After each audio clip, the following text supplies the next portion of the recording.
Projection.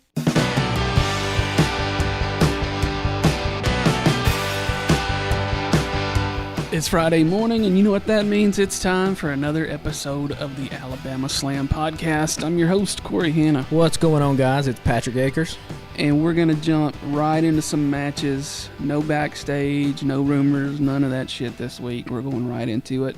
We're going to cover a couple of quick matches from Rampage on Friday, and then we're going to get into what was another excellent episode of Dynamite. We are on the road to All Out, and I am excited as hell. I'm juiced up, man. And haters can shut the fuck up, and we'll get into that. Yeah. But let's touch on first. We got the House of Black versus the Dark Order on Friday night. And if we weren't in this for the purpose of storytelling, obviously the House of Black would have won, right? I mean, they would murder the fucking Dark Order. Right. But you got to set up a story where you eventually get Hangman Page in there, and then he squares off against his former buddies in the finale or whatever. But for all intents and purposes, this was a good match. We're pretty high on House of Black on this show. I'm high on Johnny Hungy. I think he's funny as shit. But I'm not sure that the comedy element should work with Dark Order anymore.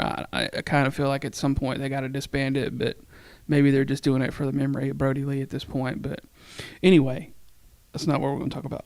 Obviously, they put Dark Order over so that we could get Hangman versus his former friends, the Elite. Pretty good match overall, though. And you had called it, I think, on the podcast last week. You said Reynolds would get the pin. And that's exactly what happened. I texted you. I was like, you were exactly right. You called a couple of things. There was something else you called last night.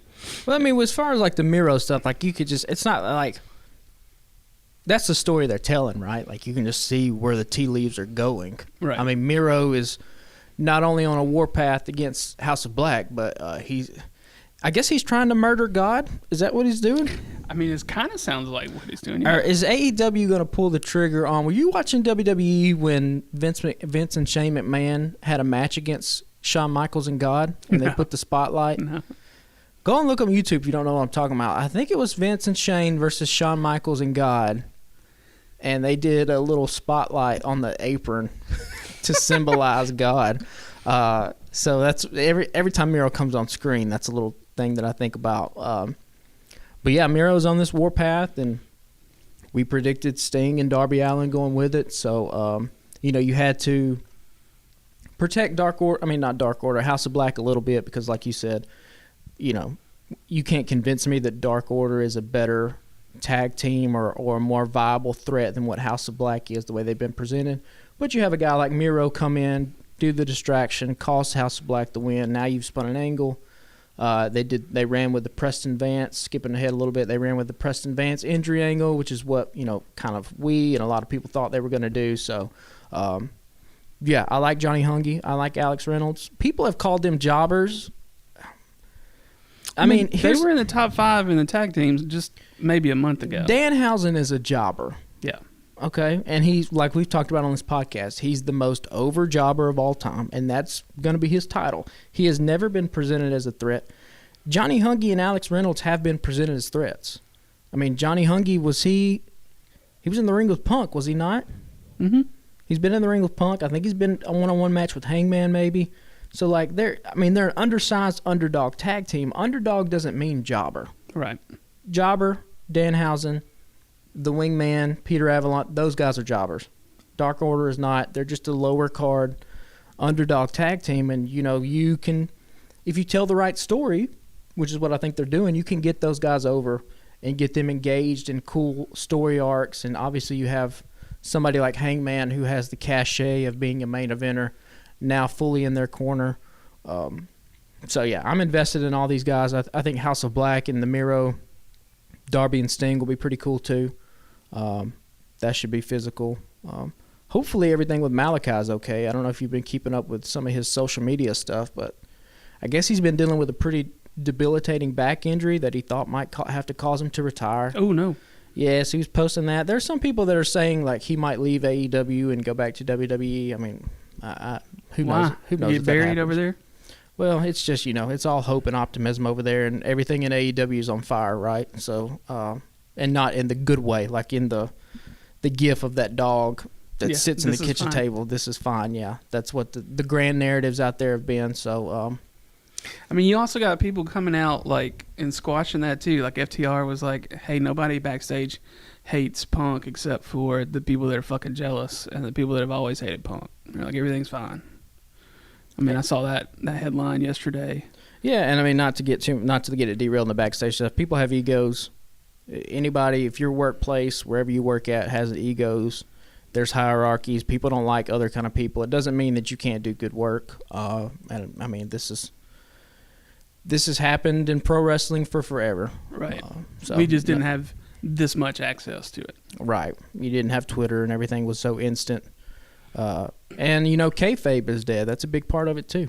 Right. We're so exposed to the inner workings of the business. So you have those kind of things that happen.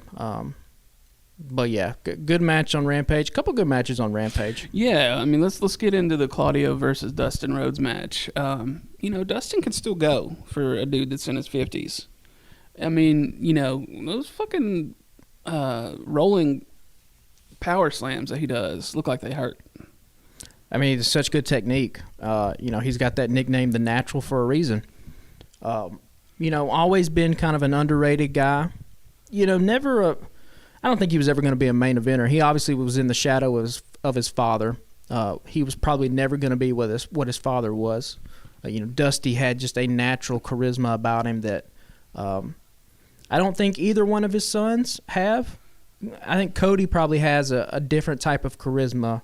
Not to say that Dustin is a fucking wooden 2x4, but it's just a different style, right? And also talking about Dustin's career, if he debuts that Goldust character today, and you put him back and he's in his 30s, that Goldust character is over as shit. Yeah. The Goldust character got the legs cut out from underneath it because it was in the 90s and it was playing on these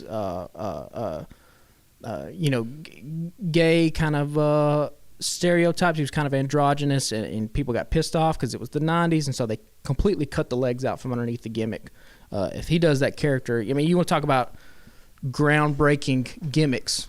That Goldust character is it. And then he has that Hollywood backlot brawl at that WrestleMania. That's a legendary match. So Dustin has had moments, but what this match was about is that the World Championship has always eluded him. And we kind of fantasy booked an element of putting Dustin in a little mini program with Jon Moxley. Obviously, that didn't happen, but you saw something similar. This is what we were kind of talking about, the Cowboy having one last ride in him. He mentioned it in his promo leading up to it. I'll probably never be this close to the world title again. And him and Claudio just went out and they had a good match. Kind of got botched there a little bit at the end. I don't know what. Looks like Claudio might have got hit in the nuts or something like that. But I wouldn't mind seeing a couple more matches out of these guys. You would have to think Dustin kind of, he has other roles too. He's probably invaluable as a backstage coach to those men and women in that locker room. Yeah, I mean, people were going to obviously look up to him, and you could tell he's got a presence. He's got a special relationship with Thunder Rosa. That's obvious. And I mean, there's people in that locker room that probably grew up watching him. He's been around for long enough that they were watching him when they were kids. Oh, no doubt, yeah. And I mean, for as short-lived not as short-lived as what that Goldust character was. The Goldust character evolved and became more comedic, but in the very beginning, it was very kind of mysterious. And you can see shades of that Goldust character and other characters that have come over with the years, and even just doing the cool stuff with the entrance, where it turns cinematic and stuff like that. So that's probably a big what if sliding door in wrestling history. If you take Goldust in the way that he was presented when he first came on the WWF and put him in 2022, I think that's a superstar legendary gimmick that they have in Goldust. But a big what if, and a little ahead of his time. Way ahead of his time. Yeah, way ahead of a time. For a lot of years, for sure. For sure, the '90s were. For as much as everyone loves to, look back at with rose-colored glasses on the Attitude Era, there's a lot of stuff that doesn't age well and that would never fly in today's climate, and for good reason. You know, you go back and watch some of the stuff, and you're like, yeah, man, that's a little, you know. But we've evolved, and you know, wrestling characters evolve with it. But yeah, that's something I've always thought about. If Goldust in 2022, hell of a gimmick that was. Yeah. Well, let's get right into Dynamite. You know, we don't want to pump them up too much because we kind of shit on a couple episodes just a couple of weeks ago, but they're on a pretty good run. I know last week was a banger. Probably, I think I called it probably the best episode of the year so far, and did a damn good job again last night. They switched a couple things up, you know, that you pointed out to me this afternoon with some of the narrative things that they did. I do find it a little odd that, you know, we had mentioned a few months, like maybe a month or so ago, that like, hey, they're coming out. You know, it's not like WWE where you get 20 minutes of promos and backstage bullshit before there's a match. You know, within 2 minutes, there's in AEW that somebody's fighting. Well, the last 3 weeks, there's been a promo to start the show, and it's not necessarily a bad thing. Obviously, they're not doing 20 minutes worth of promos either, so that's another factor. But you know, you start off strong when you put a microphone in Jon Moxley's hand at the top of your show. And I mean, the electricity was palpable in that arena. It was coming through the television screen. You know, getting a 50-50 Moxley CM Punk chant, you know, that was a big deal. And Moxley's promo, man, I mean, we say it every week, and it's a broken record. Believability is the biggest thing, I think, for any wrestling character. And man, every single thing that comes out of that man's mouth, you believe it. You believe that he believes it. I love you know, hey, sorry that Punk wasn't the guy you thought he was. Like 60 minutes, just burying him. People were saying that's a heel promo. That's not a heel promo. What that promo is that's from a dude that's at the top of the mountain. You know, he's obviously not a heel. The crowd is not reacting to him as if he's a heel. Yeah, he's not breaking the rules. You don't walk through the crowd for 3 minutes on your way to the ring if you're a heel. Right. What he is he's telling you in so many words, I'm the fucking man. I've been the man around here. Here's a contract. Whoever wants to step up and get their ass whooped, come get it. You know, and leave in the middle of the ring. Yeah, and that, you know, one nitpick that I've seen, because, and we'll get into this Moxley Punk's stuff that went throughout this entire episode of Dynamite really has a lot of people split 50-50 online, with, you know, half the people saying it doesn't make any sense, it's rushed, yada yada yada. The other half of the people, which I think we're probably in that camp, are like, holy shit, this is great. But the one nitpick that I will say that I've seen that I think has a lot of credence to it is the fact that when Moxley puts the contract down, you know, the whole locker room isn't spilling out to come get it, because we talk about it all the time. Every single wrestler's main goal should be to become the world champion. Yeah. And so you have an open contract opportunity there. Yeah, because I immediately thought, okay, let's just say somebody random, like Ricky Starks. I mean, Ricky Starks is not necessarily random, but let's say Starks runs out and grabs that contract. Then what? Right. How do you? Because I was thinking, if they do this, we all know that it's going to be Punk and Mox on Sunday night. So I was like, if Starks or somebody runs out and grabs contract, how do we get from there back to Punk and Moxley? But you know, here's the thing: like, every kind of story has. And this is where we're expanding out from wrestling here. Every single story, you kind of got to give it a gimme a little bit, you know? Yeah. The hero that we're happen to be following in the story just happens to stumble across the magic sword, right? Well, like, and if you want to really pick it apart, you could be like, well, why wasn't these other 7 people? Well, because that's not the story we're telling. You know what I mean? So, like, we kind of have to give it a gimme in terms of this incident here, or else you could just pick everything apart. Yeah. Well, then we see Ace still come out and grabs it and then walks to the back, and they make it a point to show him. They make it a point to name him and that he's a backstage, you know, worker. Well, I didn't know the history between he and Punk, so I just thought it was random. So, you know, that was interesting to me. I was like, well, obviously this is an angle they're going to play, and they're going to come back to this. But so, I mean, I did think it was neat that, like, it happened in different segments, you know, like, oh, they could have easily just had Punk walk out there and get it, but I thought it was kind of neat to have Steel come out and grab it, and then you're like, okay, well, now what? And if you'll remember last week, I believe the first guy to come out to the ring to help Punk after the match was Ace Steel. Okay. Yeah, and he was featured prominently in the camera shots. He was right beside Punk. You know, we talked about that great camera shot they had where Punk is looking back at Moxley and the crowd's chanting his name, and you kind of get this feeling like, okay, he's maybe in his head he's like, all this was supposed to be me. I was supposed to be the guy, and you get that shot that we've talked about. You know, could feature prominently in some kind of video package to lend when he turns heel. When he turns heel, exactly. So. I love the Ace Steel angle of it. I guess we probably should just go ahead and talk about the Punk stuff that happened, even though it came a little bit down the show. We'll go ahead and skip to it because that's what we were talking about. Last night's episode really felt like it had a ton of direction to it. In that, okay, who are our biggest stars? Jon Moxley, CM Punk are our biggest stars. What's our biggest match on this show? It's Ospreay and Omega. So what are we going to do? We're going to have Moxley start the show. We're going to go a couple matches. In a couple of segments, we're going to have Punk come out. Yeah, because Punk was probably around the 8 o'clock hour. Right, and then we're going to have Moxley come back out. In between there, somewhere we'll talk to. They had a backstage interview with Ospreay, so you set that up. So I wish they keep on that sort of direction of propelling you through the show and giving you hints and giving you lead up to what's going to happen.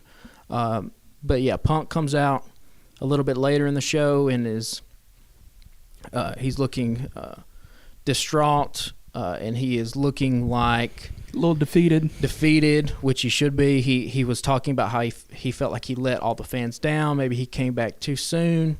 And then you have the moment where Ace Steel comes out, gives him the fucking Rocky-esque pep talk. And man, I slaps the shit out of him. In my couch, just sitting. It was just me alone in my living room. I got fucking amped up. I was like, "Let's go." I don't give it. Is this manipulative? Sure it is, but I don't give a shit. I'm invested. I literally stood up off my couch and was just watching it, right? Like, I was just so enthralled by all this. And I mean, whatever, you know, I'll say this, find me better acting on television than what Ace Steel did in that promo. I mean, convincing as hell. I didn't know shit about the guy. And it sold me quick. Right. When wrestling is good, it's as good as anything else on television, you know?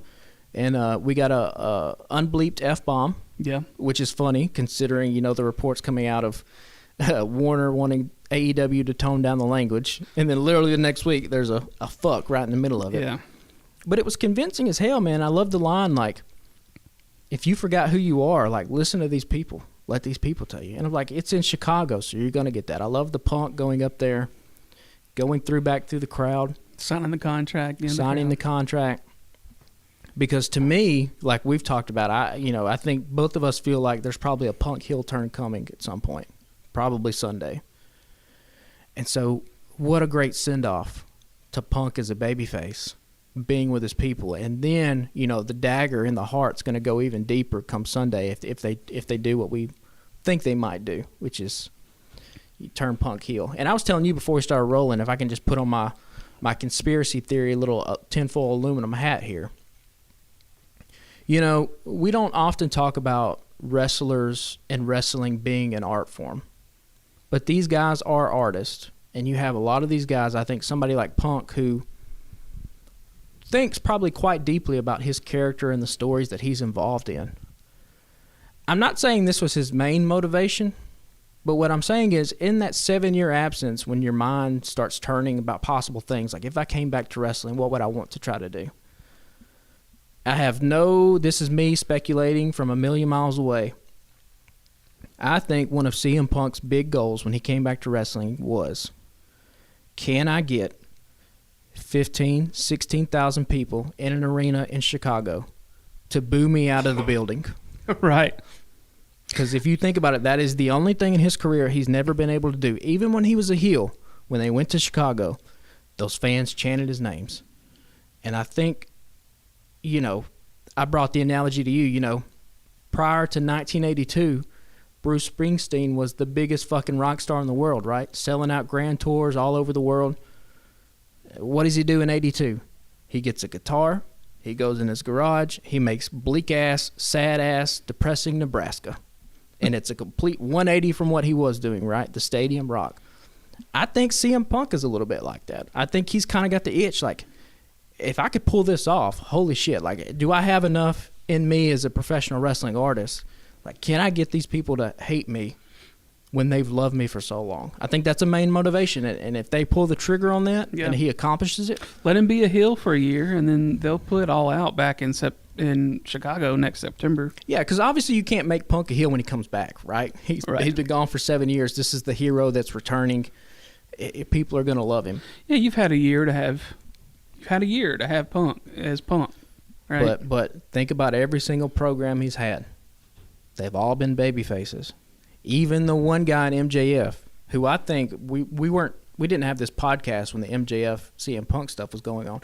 I think that's the best professional wrestling story that's been told in the last decade. Yeah. And I think that's a legendary feud that will probably continue as it's going, but just in the little snippet that we had it for those few months, that's going to be something that your favorite wrestler 10, 15, 20 years from now is going to talk about seeing that match and that angle. Yeah, because you even pointed out to me, you're like, just think about what was one of the main motives and driving forces behind that story was MJF telling Punk, hey, you're the bad guy. Yeah, I'm not the bad guy here. You're the bad guy. Yeah, you even had MJF crying in the middle of the ring, right? Yeah. That's something that heels have never historically done. So when I'm saying that, like, I think a heel turn's coming, it's not just me pulling it out of my ass, or like wanting it. And if it doesn't happen, cool. If they tell another awesome story, like, I'll just enjoy it, right? You know? The guy in the front row, shout out to him last night. Yeah. Just enjoy wrestling. Yeah, I think that's probably the name of this episode is just enjoy wrestling. Just enjoy wrestling, and I'll enjoy it. But I'm saying, like,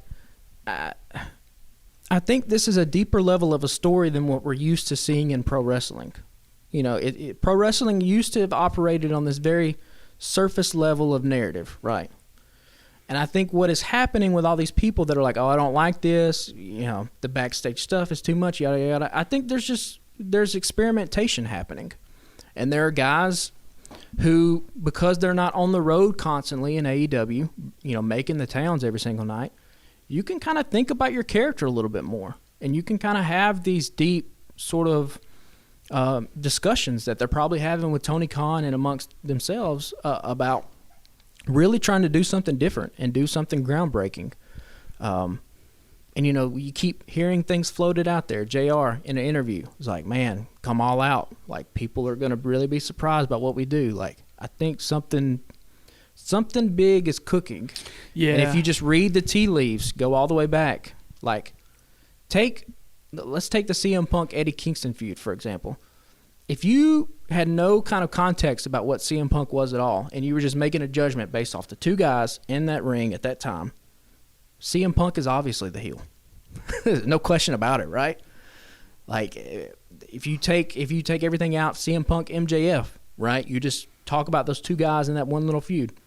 Who's the bad guy? Well, probably CM Punk, right? Or at least you can see the motivation for the bad guy doing what he did. So you think, there's been a lot of speculation online today, and, we all kind of figured or saw if you're going to bring MJF back soon, why not do it in Chicago and have MJF and have CM Punk be some sort of factor behind the return. And then, so there's been a lot of speculation today about him coming back this weekend, and I've avoided reading those articles because I'm like, okay, fine, if he's coming back, I kind of saw it, but I don't want to know them. I don't want to know. I want it to be a surprise when it happens. So let's talk about some of the So there's only a couple outcomes that can actually happen at All Out, right? One, Moxley beats Punk clean in the middle of the ring again. Probably not in 3 minutes this time. Probably not in 3 minutes. They probably play up the whole, CM Punk trying to battle back with an injury, but he can't overcome Jon Moxley, right? Because he's fine. He limped a little bit to the ring last night, and then he looked pretty sprightly running around in the crowd last night. Yeah, he's working. Yeah. All the people that thought this was a legitimate injury, and, even some fans last week going as far as being like, oh, this is CM Punk leaving the company. Okay, guys, he's making multi-million-dollars a year. Yeah. He has carte blanche to do whatever he wants. He ain't going nowhere. Yeah. Okay. He ain't dressing in the hallway of the Civic Center where they're No. So, like, Yeah, you got Moxley beating Punk clean. Would that be surprising? Yeah, it'd be surprising to me. If nothing else happened, if there wasn't any kind of afterbirth where then CM Punk attacked Moxley and stuff. But still, I wouldn't be pissed off because I'd be like, oh, this is not this is a catalyst for something else. 2, you have Punk beats Moxley without cheating in any kind of way. Would I believe that? I think that's the most far-fetched one out of all these conclusions that they could have to this. Again, if Punk beats Moxley, it's not going to be the end of this feud. They'll do a third one. And still, I'll kind of just hang back and see how they land this plane, But I think that outcome opens itself up a little bit more to criticism because people are going to be like, okay, well, what are we doing here? I think people will feel a little bit more uneasy at that way. Or, third, Punk beats Moxley by cheating. And depending on how bad that happens, I think you could see some boos rain down. Now, if he goes way dastardly with it, could he get booed out of the building? I don't know if that's a long shot, but last night Moxley got a hell of a lot of chance for his name. Or the fourth option is you do bring an MJF back, and an MJF, who does he screw? Does he screw over Moxley? And then you're like, oh, are Punk and MJF aligned together? Does he screw over CM Punk? I think that's probably not going to happen because we just saw babyface CM Punk versus heel MJF. And I don't think when MJF comes back, I don't think he comes back as a heel. That's also a little prediction I have. I think when he comes back, he's coming back as a babyface. I mean, he's going to get a hell of a pop, whichever. He'll get a hell of a pop anyway when he comes back, just because everyone that comes back gets a pop, just that shock factor, right? But I don't know if MJF, do we want to keep seeing MJF as a heel? I don't. I mean, based off how we've conditioned the AEW audience to feel about certain wrestlers, whenever good professional wrestling happens and good shit happens, people start cheering for you. FTR, Ricky Starks, Wardlow. You know what I mean? And now Wardlow had a little bit more narrative. Sure, he turned on MJF, that sort of stuff. But he was getting a little. He was getting pops anyway. Yeah, before that. So I think MJF's you fucking Mark promo. I think people were just like, holy shit, this is great television. And he's always been awesome in the ring. So we'll see, man. Again, there's a lot of balls up in the air, and I would just caution a lot of people from taking such a hardline stance on this story right now when we're not at the end of it yet. Yep. And again, I think my prediction is, if you really want my prediction, what I think they might do is they might do a Civil War type storyline in AEW where you have CM Punk and his guys versus either be it Moxley or whoever and their guys. That's why I'm saying, could Punk and MJF team up with each other? Yeah. I think there's a lot of story you would need to tell there to make that make sense. But I think it's there. You can connect those dots and make that make sense. I mean, maybe Mox is beating the shit out of Punk. MJF runs down, tosses him the DDP ring. Punk clocks Mox upside the head, and then MJF just turns and walks out. Yeah, or you could have, we could have a situation where we never see who tosses whoever, whatever. Yeah. Could be just a dude in a hoodie. Who was that? Security runs him off. Yeah. Was that MJF? Was that somebody else? Yeah. We see a hint of a Burberry scarf. Yeah, or anything like that. I will. AEW has not let us down in these big moments yet. Yeah, I mean their pay-per-views are fucking solid. A little long usually, but they're fucking great. It's the middle portion of this stuff where they have to elongate stories that you and I are kind of like, this is, there are better ways to do this. But when the lights are on bright and this is a go home show for a pay-per-view, I mean, they smash that shit out of the park 9 times out of 10. So, and when you talk about two guys like Moxley and CM Punk, you're talking about two of wrestling's best storytellers. And so I'll kind of hang on this ride and see where they go with it. Yeah. Well, I just realized we're almost 30 minutes in, and we haven't really gotten to anything else. But that's yet. Big to talk about. I mean, we're talking about the main thing, event for sure. Yeah. Yeah. I didn't want to just blow over that, but we do need to probably move along. Let's go backwards a little bit. Let's go to We see Daniel Garcia backstage talking to Jericho. He says, I'm loyal to you guys. Appreciate you. I'm not gonna let you down, et cetera, right? And we're like, okay, yeah, sure. Yeah, we see it, right? Yeah. Something's gonna pop off. Well, then let's go on now to next was Bryan Danielson versus Jake Hager. I mean, looking at these two guys in the ring, we know Danielson can go. Hager's a big dude. He's not been much of a wrestler's record is not great. But, you look at him, you're like, Hager might whoop the shit out of him. And he did for a little while. But ultimately, Danielson's going to get the pin. Then Jericho Appreciation Society attacks Bryan Danielson. And then Wheeler Yuta and Claudio come out, catch him, try to save him. And then when Jericho's trying to get the chair over Danielson's head, guess who runs out? Stops him from putting the chair on his head. Daniel Garcia. Yeah, I mean, just talking about the match, we talked about it last week. Bryan Danielson, yet again, I think the best of all time, in-ring performer. Every single week, he keeps solidifying that case in my eyes. The whole time I was watching this, though, I was like, man, if Jake Hager had an ounce of charisma, he would be AEW's Brock Lesnar. I mean, he's got the collegiate record. He's got the MMA background. He's believable as somebody that could beat the shit out of somebody. His problem is you look at him and you just go, okay. Yeah. It just doesn't have anything going for him. But, this Jericho Danielson Garcia stuff, we'll see how it culminates in the pay-per-view. I expect the match to be really good. I mean, we've talked about it before. Jericho at almost, I think he's 51. I mean, he's in hell of a shape. Yeah. After people gave him hell for having a pot belly on Twitter and, whatever diet he's doing, it's working for him. He has turned back the clock. Yeah, and Danielson came in to AEW in way greater shape than the last time I remember seeing him. Yeah. Because when I was watching him in WWE a few years ago when he was champion, I was like, this dude might ought to hit the gym a little bit. But again, that's that difference in schedule, He's not working 5 times a night. Right. Or not 5 times a night, 5 times a week. Yeah. It's once a week. And so you can fly home. A lot of off time, yeah, if you can take care of yourself. And we both love Garcia. Again, his mannerisms and facials last night were just on point.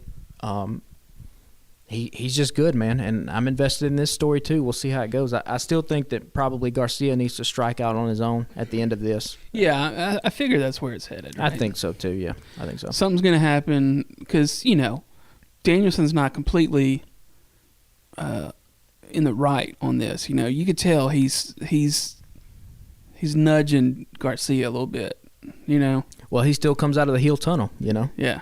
He's still kind of that. Even last night where he gave him the little knock on the thigh, right, and give him that little shit-eating grin at the end of it.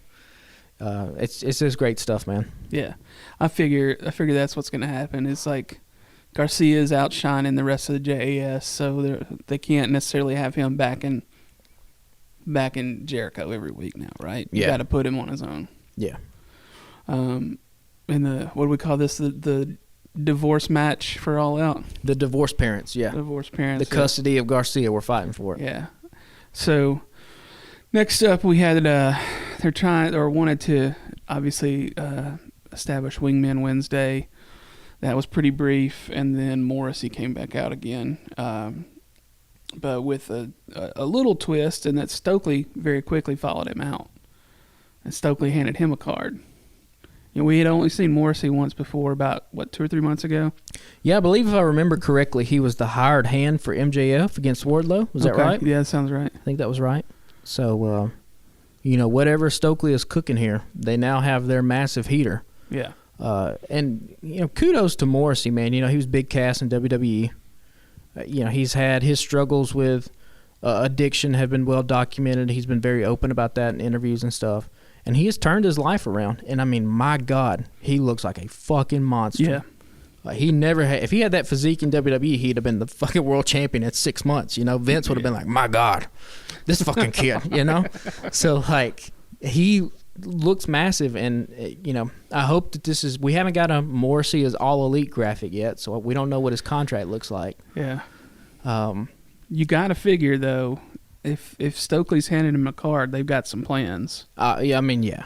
So you don't, whatever Stokely is cooking, like we talked about last week. I don't think Stokely is going to be the main driver of that faction, unless they're trying to put Stokely in like a Bobby Heenan type role, which I guess they could do. And Bobby Heenan was the draw of that stable.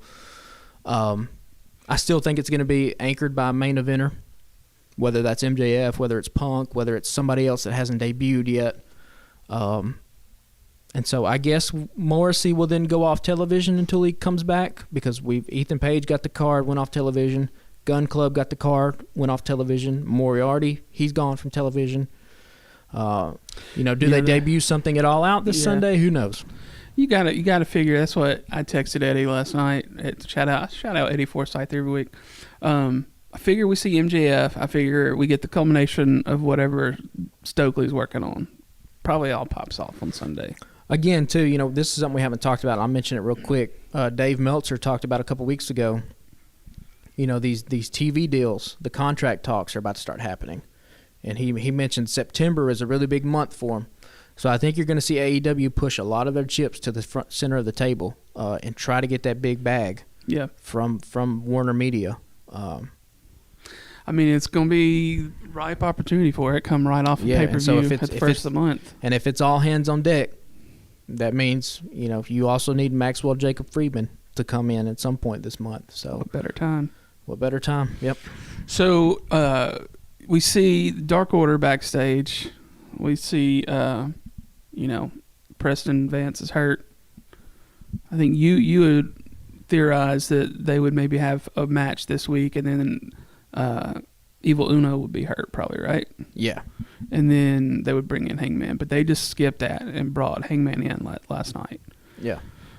We touched on that briefly at the top of the show, so I don't think there's too much. You missed the best part, though. Fucking Jose hit Preston with a taser, and then just told him everything's cool. Like, he just did a little shh, or like, everything's cool. Like, I'm just gonna fucking taser the shit out of you. Andrade continues to be, for the amount of he's not supposed to be comical, obviously. He cracks me up every time he opens his mouth, because it is this like, he's such a badass in the suit, right? Right. Like, we talk about it every week. And in the ring. And in the ring. He's just fucking jacked as shit, and everything is physical with him, and he looks like he could whoop your ass. But he has this, like, it's a comedic demeanor to me when he's backstage in these promos, where he's, like, trying to buy people. Yeah. And he's just so slick. And then he all just of a hands sudden, him the money. And then there was just an explosion of violence out of nowhere. There's a taser. He's beating his ass with a crutch. I'm like, okay. So this was great. I continue to think Andrade is underutilized. He's in the ladder match come Sunday. Does he win? Well, let's talk about that a little bit. Who do you think is the mystery person for the ladder match? Is that they don't bring MJF back for the ladder match? MJF, to me, narratively doesn't make sense with Tony Khan giving him a spot, because MJF's motivation now is that he hates Tony, and he hates what AEW has become. And so why would Tony award him any kind of title shot or any kind of opportunity, right? The story with MJF has to be MJF inserts himself in such a way into some kind of story where TK's hands are then tied and he has to put MJF on television, right? So, like, is the ladder match a Samoa Joe? Is it a debut of somebody new? It could be Joe, because he's been out for a minute. And, there's been rumors that he's coming back pretty soon. So, But to me, if you just look at the field of guys, right? Because remember, whoever wins this match is going to get a championship opportunity. I mean, again, putting the fantasy booker hat on for a second. Is it Samoa Joe at the Casino Battle Royale? And instead of having MJF interject himself in the main event match, does MJF jump the barricade, get up in the ladder, grab the fucking whatever the hell, the ring, and just get out? Yeah. And has just stolen an opportunity. Could it be something like that? I don't know. Again, fantasy booking, who knows? But, like, I think out of all those guys in the event, in the field so far, it either kind of has to be Andrade or the Joker, because you're not going to give an opportunity to Dante Martin or Ray Phoenix, or I don't see how those guys play into the main event scene at all. Yeah. So next up, Britt Baker, Jamie Hayter versus Hikaru Shida, and Toni Storm. Banger. This was excellent. This was everything that we've wanted to see from the women's division. They got put on a prime spot in the show, and they got the crowd on their side, and the crowd ate that up. And I continue to tell everybody every week, if you do not look at Jamie Hayter inside the ring and be like, this girl is a damn superstar, and put the rocket on her, I don't know what you're looking at. Because she is absolutely phenomenal. Shout out to Hikaru Shida. I think people have been sleeping on her, how good she is. And she's like, fuck it. I forgot she was a champ, honestly. I think we talked about her last week, but up until then, I had forgotten that she was the champ during the, what were essentially house shows during the pandemic. Because she hasn't been presented as that kind of way. And she was off TV for a little while, Yeah. But like we talk about, you have to present these women in a certain type of way. It's never been the talent, I don't think. It's always been the way that they're positioned on the card. They just haven't had a lot of stuff to do. And Toni is over. Shida, I think, is somebody that you can get a lot of people on her side because she's got a cool look. As JR said, it's Americanized. Yeah, but her music pops too, though. Did you catch that JR thing? Let me read this quote. Oh, shit. I caught it down. This is what JR said. I don't know if you caught it. No, Talking about Shida. He said, her makeup and attire has gotten more Americanized, and I mean that in a positive sense. And it was just crickets from the commentary team because nobody knew how to respond to that. I don't even know what that means. What is it, like Americanized? Like, whatever. Oh, JR. Yeah, JR. Different time. We'll cut him some slack. But, like, Shida's great. Britt Baker, I think, is probably out of that 4 women in the ring, she probably is, fourth in line in terms of ring work. But in terms of charisma and mic skills, she's probably head and shoulders above all those women, right? Which is why she's constantly positioned the way she is. Yeah. But this was great. I can't wait for the 4-way match. Yeah. They might steal the show because I think some of those women in that ring were like, hey, everybody's giving us shit. Like, there's a lot of, like, fuck you energy. Yeah. I think that women's locker room can have. There's a lot to prove, I think, too. I mean, we've shit on the women's division, but we've mostly shit on the direction of the women's division. And I think it's more so they got something they want to prove to the audience. Yeah. But also they got something they want to prove to management. Yeah. Because who's calling all the shots here? It's management. And so if you go out there in a 4-way and you steal the show, I think that might be my sleeper pick for show stealer come Sunday. Yeah. I'll go for this 4-way women's match. Could be.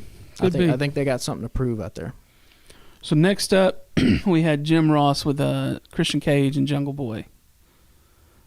I mean, again, it's subtle, but Christian Cage is like, man, I didn't mean to hurt. I wasn't trying to hurt your feelings. He's great. Just slathering it on, right? Yeah. And then we saw a little bit of fire out of Jungle Boy last night, right? Because I almost texted you because it wasn't over the top, but he was looking like he was a ticking time bomb. But again, think about how that segment was shot. Yeah, it's pre-recorded, right? And that was a factor. You got to protect people, right? That's people gave Thunder Rosa. They talked about CM Punk is vacating his title. He gets an in-ring promo. Thunder Rosa is vacating hers. She gets a backstage promo for 3 minutes. Like, AEW hates women. And it's like, no, Thunder Rosa doesn't have the type of mic skills that Punk has. And so you have to protect these people. Yeah, you can hand Punk Mike and just... It's the Paul Heyman thing. You got to hide people's weaknesses and you got to showcase their strengths. Yeah. And so you put them in a pre-recorded segment where Jungle Boy can get a couple takes, or you can cut it down and to get his best parts. I think that was a perfect segment last night. You were probably spot on a couple weeks ago when you said that this thing, maybe they just brought Jungle Boy back too soon, and that's kind of why some of this has lost its luster. And that's probably a good call. I think they probably could have done something where Jungle Boy comes back and then Christian Cage puts him back on the shelf, right? Maybe injures him again. Yeah. Something to that effect. And then, you and I have both talked about, Jack Perry needs to come out. And what was the closing? Lose the Jungle Boy. Lose the Jungle Boy. Yeah. Jack Perry. I was a few minutes ahead of you. I think you started a little bit later than I did because I texted you and I was like, hey, are you watching? Because you've been calling this for a hot minute. Like, hey, we got to lose Jungle Boy. My man's is 25. Right. Let's lose Jungle Boy. And so hopefully on the graphic come Sunday, yeah, Jungle Jack Perry. I hope that's what it says. I mean, it said Jungle Boy versus Christian Cage last night, but I was like, they could have played the whole. We didn't have time to change it because it basically showed up immediately after this segment, right? But I mean, that's how it ended. He's like, you're not gonna see Jungle Boy this Sunday. He said you're not gonna wrestle Jungle Boy. You're gonna fight Jack Perry. And that's perfect. Cut. That's what we've been looking for. And I think you and I both we talked about how this is really a kind of trial run for Jungle Boy here. Like, hey, can we invest in this dude to where we elevate him above where he's at? Because right now he's a mid-card guy. But can he reach that sort of upper mid-card, lower main event level in AEW? And, the jury's still out for me. I think I haven't been that impressed by what I've seen with this feud. I mean, they could come out and tear the fucking place down. Well, the work rate has never been in question with him, right? He's always been incredible. But like we talk about every week, it's not the moves. It's everything else that gets people to invest in your character. And so we saw a little bit more fire last night. Hopefully that translates over, and you would imagine he's going over Christian Cage. And then Luchasaurus, whatever happens with him, obviously we'll probably get some kind of payoff for that story come Sunday too. And, maybe Jungle Boy hopefully turns into Jack Perry, and Jack Perry can take some of this momentum, and maybe he's got a TNT title run in him, or, All-Atlantic title run, or maybe he's got something that we can give him another opportunity to see what he's got. So next up was essentially a squash match with FTR and Wardlow versus some of the Ring of Honor guys. I didn't write their names down. Pardon me for that one. But, I mean, there's not much to touch on this segment. It was the weakest point of the night. Didn't really serve any purpose in moving anything forward. Yeah, I mean, you got to get FTR out in the front of the Chicago crowd. You want to get Wardlow out in front of the Chicago crowd. There was nothing with Jay Lethal and Motor City Machine Guns, right? It was literally just a squash, and they kept going. Yeah. Yeah, So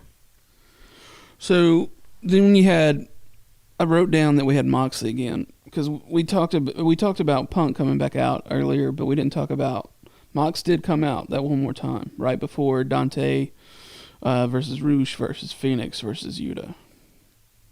I mean, Moxley again. I didn't write down what he said, but there was one or two lines, and I was like, I don't know how. I know, like, he probably had some of it pre-planned, but I was like, this was fucking genius. Some of the stuff he was saying. And I like that they kept them separate throughout the whole night, because if not, then if they get off face-to-face, they have to get physical, right? And so I don't think you want to do that again. And so it was kind of, you build it up where you keep them separate throughout the whole time. And so, yeah, I mean, I'm still geeked out for this match Sunday. I can't wait to see what happens. So let's go to the four-way, sort of a preview of the ladder match with some of the contestants. Mostly uneventful. I mean, you're always going to get a little bit of spectacle when you got Dante Martin in the ring. Same thing with Phoenix. And then, to me, I thought the coolest part of it was Yuta's pin move. Yeah. That shit looked like it hurt. It's having a finishing pin move is so cool, and that his seatbelt looks, it legitimately looks like you can't kick out of it when he hits it. I mean, and it's how he gets into it is so smooth. He executes it so well. I mean, you want to talk about a guy who has really elevated his status in AEW. I mean, from where Wheeler Yuta was at in January to where he's at now. Yeah, because his record is not great. He only has, like, in the low single digits more wins than he has losses. Yeah, but I mean, he's been elevated. But he's been on one since, probably May? Yeah, somewhere around there. When he started getting the heat. We'll have to go back and see when we were bitching about his old ring gear. With just the tennis shoes, and he's changed that up now, man. Being a fifth wheel to best friends. Yeah, and now he feels like he's a legitimate member of Blackpool Combat Club. And I think he'll have a good showing in this match. I think him and Garcia, was it next week on Dynamite? They're doing Ring of Honor Pure Championship. Yeah. That'll probably be another banger of a match. Yeah, man, that's gonna be a good ass Wednesday. I mean, I don't know what else they put on the card for that. We'll find out some more, I'm sure, Sunday night. But those two guys that's a fucking main event for a Wednesday night. Yeah, and then elsewhere in this match, you talk about Roosh, talk about Phoenix. We talk about Phoenix every week. I mean, the inventiveness of his moveset and his ability to use the ropes the way he does. I mean, he's a hell of a wrestler, and Dante Martin's up there. Well, I mean, his explosive athletic ability. Yeah, he needs to put on a little more muscle, but that kid is fucking good. And again, that's probably, he's improved. He's improved his strikes. And so when we talk about all the time, it's no different than any other sport, right? You have rookies, and when you have these rookies in football, you hope that, you see improvement week after week, and those guys elevate themselves into Pro Bowl status and All-Pros and Hall of Famers and stuff. And I'm not saying that... You listening, Malik Willis? Hopefully Malik Willis, yeah. And I'm not saying Dante Martin's going to be a world champion, but, you want to hitch your wagon to guys who are improving every week and have a little bit of dog in them. Now, he needs to work on his character and his, believability inside the ring. But I mean, he's a natural babyface, man. People want to root for him, and Roosh just goes. He has one speed, and that's all out. No pun intended, I guess. He's gonna go 1,000 miles an hour, and that's how he's gonna do it. So I like all these guys, and they'll probably tear the house down in this ladder match. So it's time for the main event. I know that's a Rampage line. But, I mean, look, I don't know that you could have booked a better main event leading into your pay-per-view for your top show on Wednesday. The fucking Elite versus United Empire. And right now, I could not tell you the name of the other two dudes behind Will Ospreay. Is it Kyle Fletcher, and I don't know the other guy. Mark Davis, maybe? Fletcher sounds right. Yeah, I think it's Mark Davis. But it doesn't matter. They're not what it doesn't fucking matter. Yeah.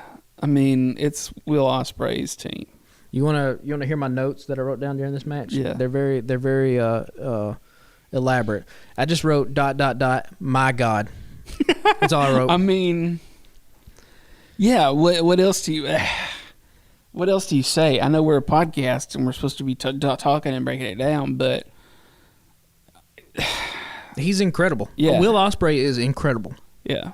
I don't know what else. All the shit that he's talked. I mean, back that shit up, and he's done it. He's backed it up. You see it in the ring when he comes out. We talk about it all the time. When you walk out of that tunnel, I need to know that you're a star within 2 seconds. And when he comes out with the title around his neck and that big ass robe, you look at that dude and you're like, he's a star. Yeah. And then when he gets in the ring, I mean, hell, he backs it up. Yeah. His athletic ability, the sky twister he did from the top rope to the floor, it's a thing of beauty, man. It looks effortless, and I love his aggression. They played up this whole thing. Him and Kenny don't have this good relationship, and what does he do? They don't start off with a fucking lockup. He goes right for that motherfucker. Hits him, bashing him, physical. He's working the ribs. He rips off the damn Kenny's compression shirt. Yeah, which for all of the people that were like, oh, Kenny got out of shape, and that's why he's wearing the compression shirt. No, he is working, guys. This was always a work, okay?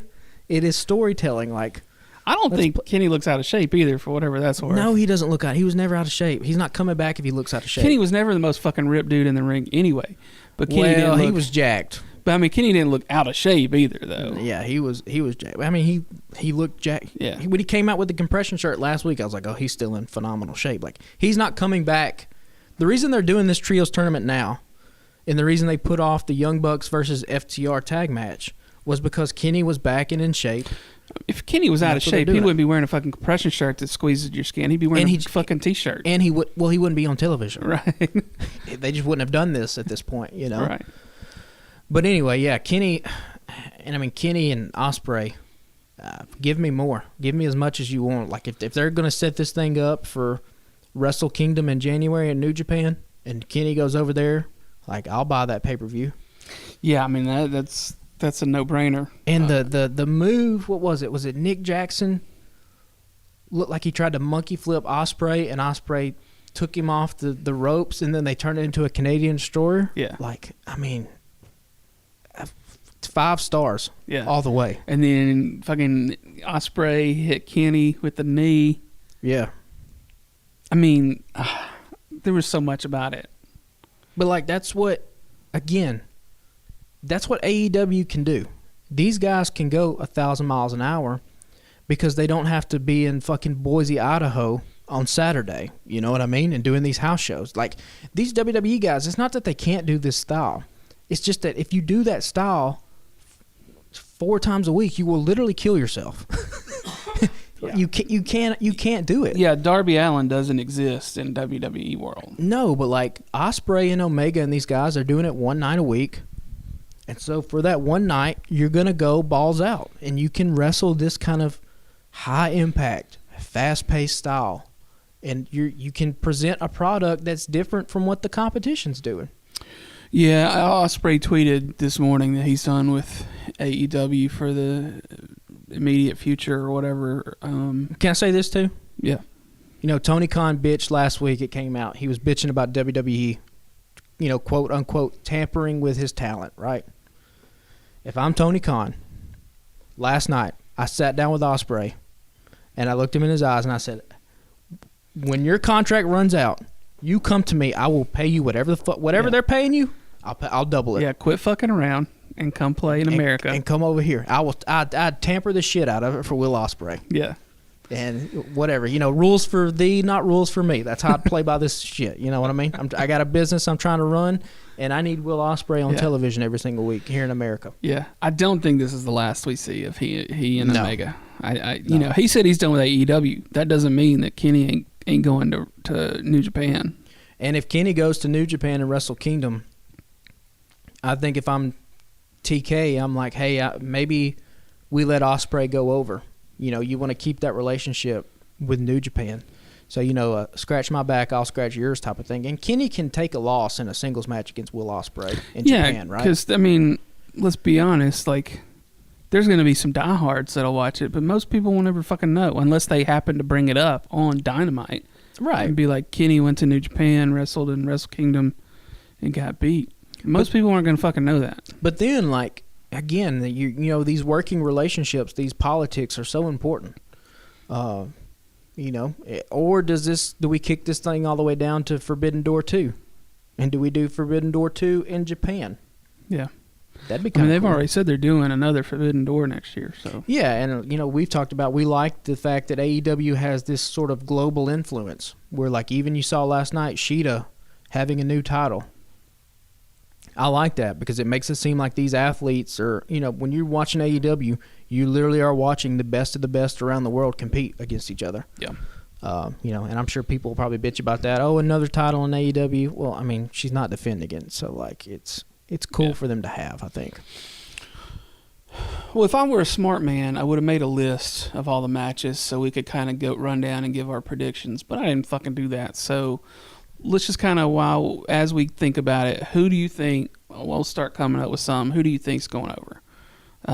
You got Starks over Hobbs, probably, right? Yeah, I mean, if you're, I think the next guy that kind of elevates himself into that main event level scene would be a Ricky Starks. Yeah. And so now, you know, you let Starks go over Hobbs. You try to figure out some way to work him into some kind of main event level program. I'm not saying he immediately needs to come out of this and challenge for the belt, but like, is his next feud with Jericho? Is his next feud with Danielson? Is it somebody of that level caliber? Because, you know, we talk about it all the time. Ricky's got everything. I mean, the mic work, the in-ring work, the look, the character, it's all there. So, trios winners. I mean, it's probably going to be the Elite, right? Yeah. And you would imagine that at the end of it, you see a feel-good moment of Hangman and Kenny maybe doing some kind of embrace, you know, that you form the Elite back, whatever. Does Adam Cole insert himself into the trios match? It's possible. That's another thing where, like, Adam Cole and not Bobby Fish now, because Bobby Fish. Yeah, you don't have the Undisputed Era really anymore. Yeah, right? Bobby Fish, his contract wasn't renewed. He So gone. now you have Kyle O'Reilly and Adam Cole, but like, so do they come back and, maybe jump Kenny and Hangman after the fact? That's still out there. So, yeah. But yeah, I would imagine that the goal was probably always put the trios belt on Kenny and the Bucks. Yeah. So we talked about Punk and Mox. I think briefly mentioned last week the women's title. Yeah, I would have Jamie Hayter look like a star and somehow get screwed out of it by Britt Baker. I'd put the belt on Britt Baker and then have Tony and Britt go after the belt.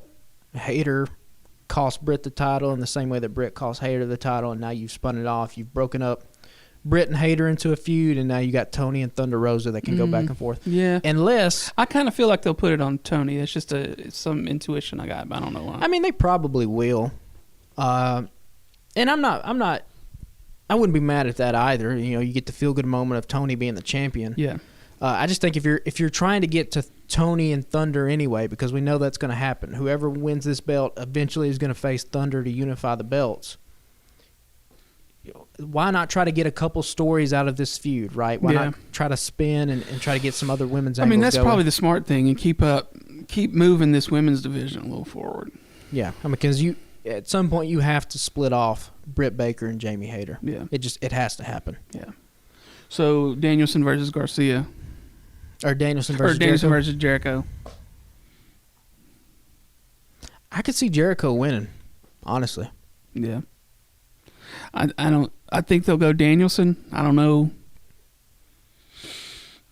Only because here's the thing.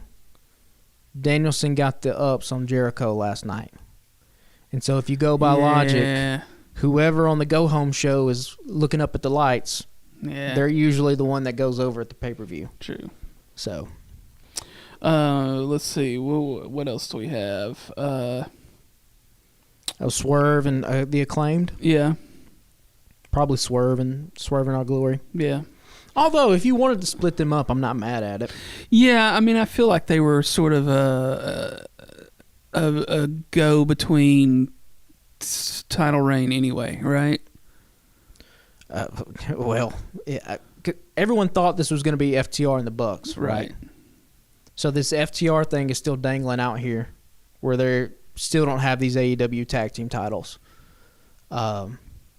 So do you have FTR versus Swerve and Our Glory at some point down the line? Swerve and Keith Lee have talked about they're the Kobe and Shaq. But the thing about Kobe and Shaq is at some point they couldn't fucking stand each other and they had to get, Shaq went to Miami. Yeah. So do they play up that angle? I'm just glad that the Acclaimed are on this pay-per-view. Yeah. Those guys started on Dark and just slowly but surely got themselves over to where now it's cool that they're being rewarded in this spot that they are. Yeah. So and it hasn't taken them that long.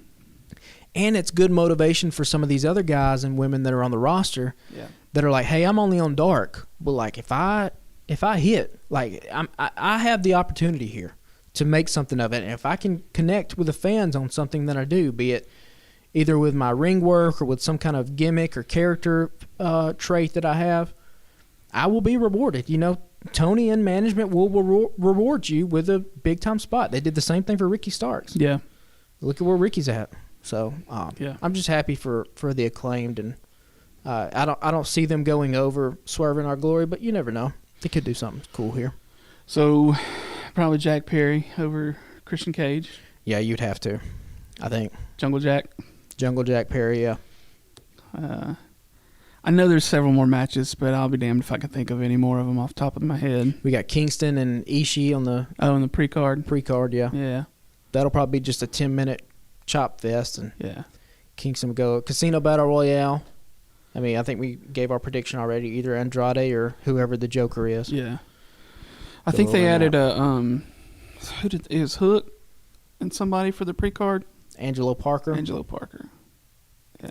We haven't talked about that much, but if you've listened to any of the promos from 2.0, it's funny that their whole thing is just like, you walk around the back and you look cool, and we don't like that, so we're going to fight you. Like, I think that's that's a pretty humorous Matt Menard with his crazy. He reminds me of just a character out of the Goodfellas, man. Just like an extra. They should make somebody should make a shirt with the Goodfellas movie poster, but just have 2.0 and like Matt Menard and Angela Parker in it somehow. Yeah. Somebody's also been doing a cut of Matt Menard's promos that he does every week where they're like in a group, but they just focus on him solely with his facials and his work. Cause he mouths stuff to the camera off. It's great, man. Like he's got so on my damn fucking good. nerves at first, but it's funny as shit. It's a thing where it gets on your nerves, but he's so good at executing it. Yeah. Like his little thing when he was like, "You want me to take a peek?" And he would peel back the curtain like every week. Like that's. We didn't see Anna Jay in the last couple of weeks. And I know, I'm disappointed. I missed her choking people out. Maybe they'll do something All Out or Rampage where she just chokes Rampage, somebody out. Yeah. She got a shirt made in a merchandise, so that's good. Yeah. I think that her choking people out it will get over slowly but surely. If you keep doing it, Yeah. people will get on board. Oh, it's with that. over shit with me already. Yeah. That shit is hilarious. Yeah. Well, let's get into what's done up real good for the week. I'll start off because I did not think that this would be done up real good. I'm going to be completely honest. I am 2 episodes into House of the Dragon. I told you a month ago, I said I am not wasting my fucking time on a Game of Thrones show. I won't do it. I don't care. I don't give a fuck about what happened 200 years before. Well, I got roped into it reluctantly. I watched the first episode. I was like, yeah, it was fine. A couple of nights later, I was shit hammered drunk on bourbon, and I'd been watching TV for hours, or I don't know what I was doing. My wife was like, hey, I'm going to watch this Dragon show again. I said, cool, put it on. I'm going to sit here on my phone. Doom scroll. Well, it wasn't very long. I was completely taken in on the show, and then I got done. I was like, okay, I'm in. And then I watched the second episode, and they got me. I don't know fucking how, but I'm in. I may fucking regret it at the end of all of it, but I'm in. And that's what's done up real good for me. I just have such,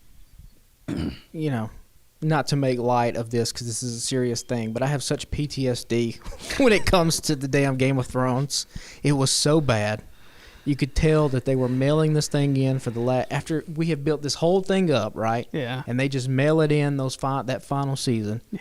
I just don't know if I can dedicate that much of my life.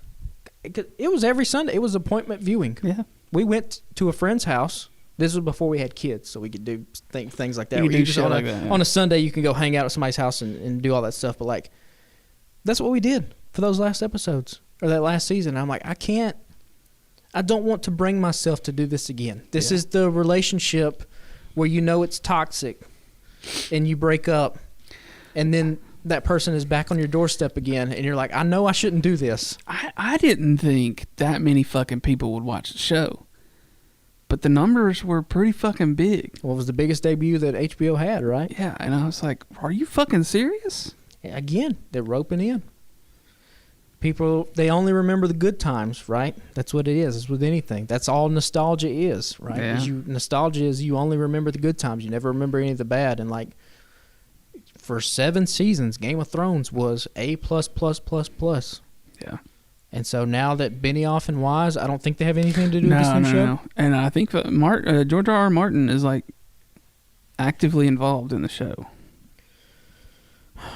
I don't want to do it. They're going to do this to me, too. It's fucking good. It's kind of like how my relationship with WWE is. I haven't been watching WWE. Yeah. Now I've been kind of watching WWE. They're doing some things that are pulling me in. This Dexter Lumis thing with him stalking The Miz, it's kind of getting me. And the stuff they're doing with Rollins and Riddle, it's kind of getting me. I may tune in for that on Saturday. The stuff they're doing with I think the Sami Zayn Bloodline stuff is some of the most entertaining stuff they've done in forever. Sami Zayn he's so good with everything he does. So, like, I do this with WWE all the time. I'll go away, I'll leave for like 5 years, And then, yeah, it's that relationship. They're back on the doorstep. And I don't remember all the stupid shit where it was like, man, I really got invested in The Fiend or in Kevin Owens, and then he gets squashed by Goldberg. And then you're like, oh, Triple H is in charge. Oh, they say the F-bomb on Raw like they're pulling the John Jones, Daniel Cormier stuff. They're pulling from real life. People sound like actual men that want to rip each other's throats out. And I'm like, these sons of bitches are doing it to me. Yeah. Although, real quick on Monday Night Raw, and then I'll get into what's done up real good. They still open with these stupid-ass 20-minute promos. And Monday Night Raw opened up with the Judgment Day. First of all, they should just be Judgment Day. They shouldn't be the Judgment Day, but whatever. And they're giving their promo. I guess they're feuding with Edge. Edge comes out and then just starts... He starts getting into these insults that don't make any sense, right? He calls them emo. And he's like, oh, y'all are just mad because you didn't get tickets for My Chemical Romance. Which is a good zinger, I guess. But then you realize, like, hey, dude, didn't you start this group? Yeah. Wasn't you the one that was coming out in purple and all this shit? Like, ain't you the one that did the emo leather? Like, I think they re-signed Braun Strowman today, too. I think they're expecting him to show up on Monday. oh, really? Yeah. Just FYI. Okay, I didn't know if you had whatever. seen that. I didn't see that. I'm still, like, really fast-forwarding. I don't watch any of the matches on Monday Night Raw because they're like... Their style for regular television doesn't really get me engaged. The matches they do on the pay-per-views every now and then are, premium live events. I wish they would just say Clash at the Castle every time you say it. You don't say premium live event, Clash at the Castle. Like, it's just... Anyway, whatever. We're getting back in the weeds. I'm still watching WWE again. If it gets really good, maybe we'll talk about it a little bit more on this podcast.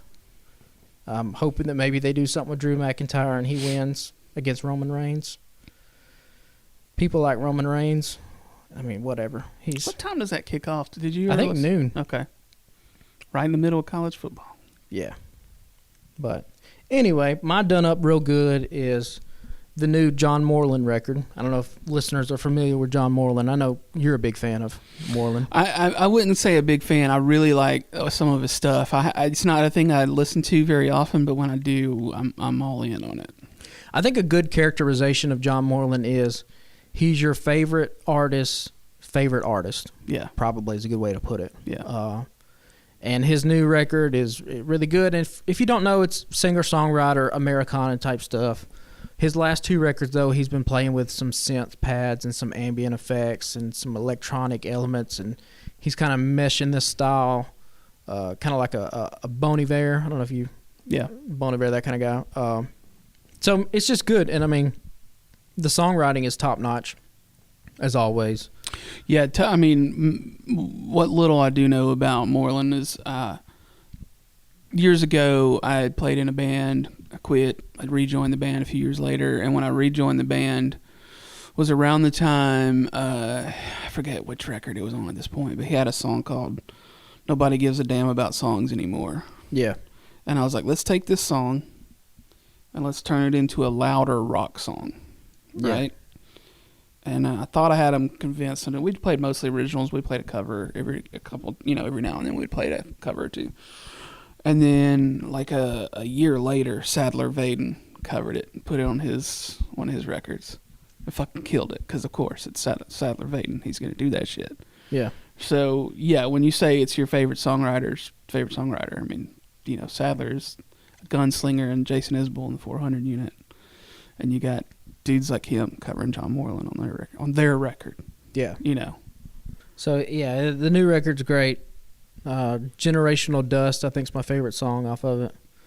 I mean, yeah, it's poetry, it's heartfelt, it's ironic at times. He's got it all, man. If he was a wrestler, he'd be fucking Ricky Starks. You know what I mean? Yeah. Like, you make that comparison. Just got it all, can do everything. Yeah. So that's it, John Moreland. I think the record's called Birds on the Ceiling.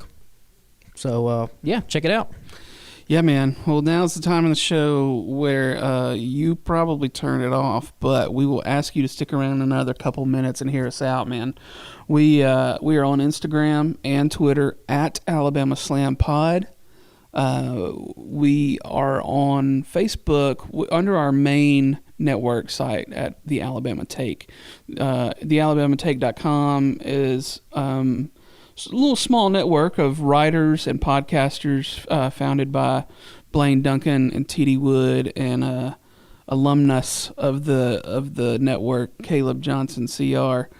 T.D. Wood is starting up a sports podcast launched this week called Taking on Sports. Blaine Duncan is the host of Taking It Down, a weekly pop culture podcast. We've got our little podcast. My wife has a new podcast launching next month called Check Your Shelf. And I don't think that I've actually mentioned it here before, but me and a couple of my best friends in the whole world are starting a Star Wars podcast called We Are a Star War. So that'll be coming out in September. Look us up on TeePublic. You can get Alabama Slam t-shirts. You can get coffee mugs. You can get stickers.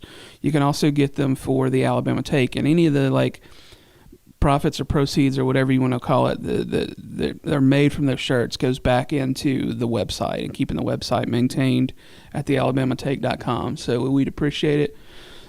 Order a shirt, take a picture of it, send it to us. That'd be fucking awesome. And if you got 2 seconds, rate and review us on Apple Podcasts /iTunes, whatever the fuck they're calling it now. Just go in, put 2 or 3 words, hey, great podcast. Any sort of activity like that will help us move up in the ratings and get more eyes and ears on us, and we would surely appreciate it. And this time next week, we'll be recapping what we hope and think will be a fucking awesome pay-per-view. It should be, they only do 4 of these, so they feel monumental, they feel big. It's AEW season. We go around from All Out, we'll go to Grand Slam, and then a few months later, we'll go into Full Gear. So this is the time that AEW heats up. Yeah, good timing on this one. It's the weekend before NFL kicks off, and it's on a holiday weekend, so we don't have to fucking come to work at 8 o'clock the next morning. Roll Tide. Roll Tide, y'all. We'll see y'all next week.